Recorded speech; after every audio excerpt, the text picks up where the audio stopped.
Yes, they would have various plane crashes, and the black box, per se, would become available, and they would pull the tape or whatever out of there.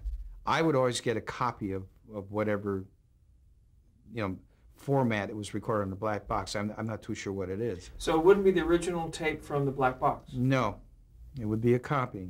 What they wanted to know from me, if the tape had been edited. And even if it's a copy, you can tell if the tape's been edited, even if it's a copy. How? Because of the background, or the ambient, as you say, or the presence in the background, or I can hear the bias going through it. It's easy to tell if a tape's been edited, just by the cut and everything. And I would run those tapes, and some of them were pretty horrifying, just unbelievable. In fact, hearing the last few seconds. Oh yeah, God, these pilots. Some of them, there was one of the airline hostesses was in there, and she went berserk. And I have copies of those tapes, and in most cases, I found they were not edited in any way. It was just a straight run through. I didn't find anything wrong. In some cases, they couldn't distinguish what was being said. With proper equalization and so on, and cutting the background noise and everything, you were able to bring the dialogue up front with more presence to understand what they were saying. Some of it was that.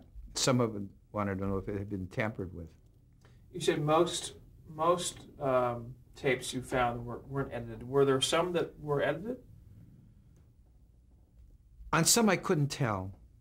I was suspicious. I would tell him, I can't swear on this, but I have a feeling something is here, and I can't explain it.